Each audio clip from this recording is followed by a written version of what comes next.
Praise the lord. ప్రభువైన యేసుక్రీస్తు నామములో అందరికీ శుభము, జయము కలుగును గాక. ఆమేన్. దేవుడు మనకు ఈరోజు ఇచ్చిన క్రిస్మస్ సందేశం. నోవాహు ద్వారా దేవుని యొక్క క్రిస్మస్ సందేశాన్ని విందాం. ఆదికాండము 5వ అధ్యాయము 28వ వచనం నుంచి చూద్దాం.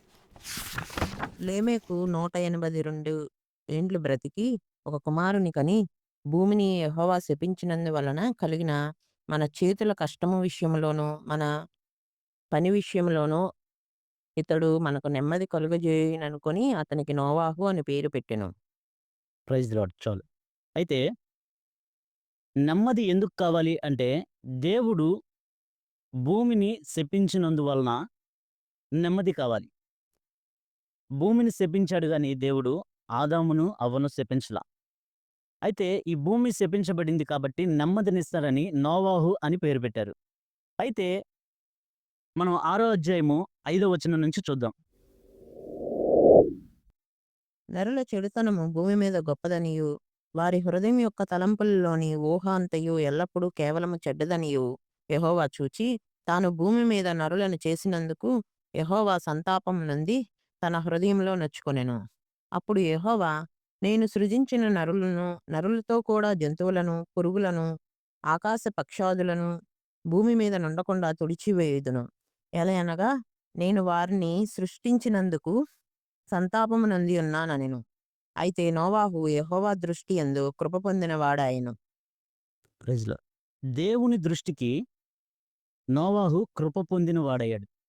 ఎందుకు కృప పొందిన వాడయ్యాడంటే, నరులంతా చెడుతనము చాలా గొప్పదిగా ఉంది. అందరి హృదయము, వారి తలంపులు చెడ్డవిగా ఉంది. ఇవి 2. మొదటిగా భూమి శపించబడింది కాబట్టి నెమ్మది కావాలి. రెండవదిగా ఏంటంటే, లోకంలో ఉన్న మనుషులందరూ గూడా వారి హృదయము, వారి యొక్క ఆలోచన అంతా చెడ్డదిగా ఉంది కాబట్టి, దేవుడు ఎల్లప్పుడూ నరులతో వాదించడు కాబట్టి, మొత్తం నాశనం చేసేద్దాం అనుకున్నాడు. కానీ నోవాహు మాత్రం దేవుని దృష్టికి కృప పొందిన వాడయ్యాడు. ఎందుకు కృప పొందిన వాడయ్యాడు? కీర్తనల గ్రంథము 33వ అధ్యాయము 13, 14 మరియు 19 వచనం చూద్దాం త్వరగా. యెహోవా ఆకాశంలో నుండి కనిపెట్టుచున్నాడు. ఆయన నరులందరినీ దృష్టించుచున్నాడు. తానున్న నివాస స్థలములో నుండి భూలోక నివాసులందరి వైపు ఆయన చూచుచున్నాడు. యెహోవా దృష్టి ఆయన యందు భయభక్తులు గల వారి మీదను, ఆయన కృప కొరకు కనిపెట్టు వారి మీదను నిలుచుచున్నది. Praise the lord.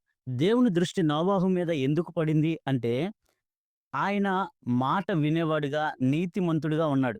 దేవుని దృష్టికి ఆయన యందు భయభక్తులు గలవారి మీద దేవుని దృష్టి ఆకాశము నుండి చూచుచూ ఉంటాడాయన. యెహోవా ఆకాశం నుండి కనిపెట్టుచున్నాడు. ఆయన నరులందరినీ దృష్టించుచున్నాడు. ఆ కాలంలో అందరిని దృష్టించాడు దేవుడు. అందరి మనసులు, అందరి తలంపులు చెడ్డవిగా ఉన్నవి, పాడైపోయినవిగా ఉన్నవి.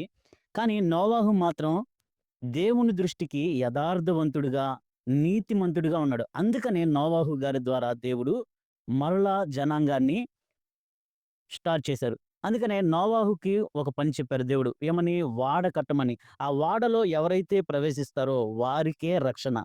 అలాగే ఆనాడు వాడ రక్షణగా ఉంది. కానీ ఈనాడు మనకి యేసుక్రీస్తు ప్రభువారే రక్షణగా ఉన్నారు. కాబట్టి దేవుడే మానవులందరి పాపం నిమిత్తమే, ఆనాడు పాపంలో చేసిన మనుషులందరూ చనిపోయారు.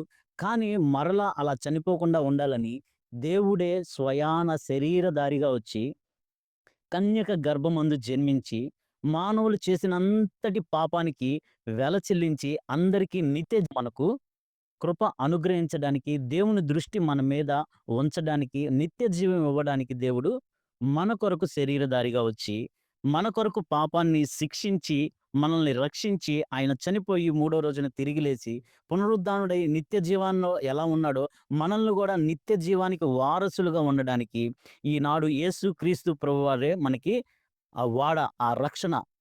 వాడ అనే రక్షణలో మనం ఆ వాడ నీళ్ళకి ఎలా పైకి తేలుతూ ఉందో, అలాగే మనం యేసుక్రీస్తు ద్వారా దేవుని మీద విశ్వాసంతో అంతకంతకు పైకి ఎదిగినట్లయితే నిత్య జీవానికి వారసులుగా ఉంటాము.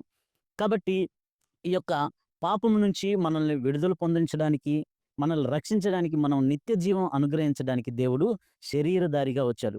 అయితే మన జీవితంలో యేసుక్రీస్తు ప్రభువారిని చేర్చుకుంటున్నామా? మన జీవితంలో యేసుక్రీస్తు ప్రభువారికి స్థానం ఉందా? ఎవరైతే దేవునికి స్థానం ఇస్తారో, ఎవరైతే దేవుని చేర్చుకుంటారో వారి జీవితంలో క్రీస్తుని ఆహ్వానిస్తారు కాబట్టి, క్రీస్తు కలిగి ఉండటమే నిజమైన క్రిస్మస్. ఈ యొక్క క్రీస్తుని కలిగిన జీవితం మనకు, మన కుటుంబంలో ఉన్న ప్రతి ఒక్కరికి దేవుడు దయచేయునుగాక. ఆమేన్. Praise the lord.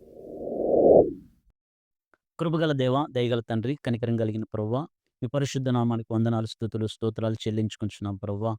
అవును నాయనా, మరి ఆనాడు నిబంధన చేసావు ప్రభువా. మరి ఇంక ఎన్నడూ జలప్రళయం వచ్చి మనుషుల్ని నశింపచేయదని నిబంధన చేసావు. ఆ నిబంధనకు నాయనా నెరవేర్చినట్లుగా ప్రభువా, మరి అలా నాశనం చేయకుండా ప్రభువా, నీవే శరీరధారిగా వచ్చి ప్రభువా, నాయనా మా పాపముల నిమిత్తమే నాయనా వెల చెల్లించి, మాకు పాపం నుంచి విడుదలను దయచేసి, మమ్మల్ని రక్షించి, నిత్య జీవానికి వారసులుగా చేయడానికి ప్రభువా, కన్యక గర్భమందు జన్మించి ప్రభువా, మరి మమ్మల్ని నిత్య జీవానికి వారసులుగా చేశారు ప్రభువా. మరి ఎందరైతే మిమ్మల్ని నైనా వారి హృదయంలో నైనా చేర్చుకుంటున్నారో వారందరికీ నిత్య జీవాన్ని అనుగ్రహిస్తారని నమ్ముతూ, విశ్వసిస్తూ, మా ప్రియ రక్షకుడు, మీ ప్రియ కుమారుడైన నజరేయుడైన యేసు క్రీస్తు నామములో అడిగి పొందుకొని ఉన్నాం మా ప్రియ పరలోకపు తండ్రి. ఆమేన్.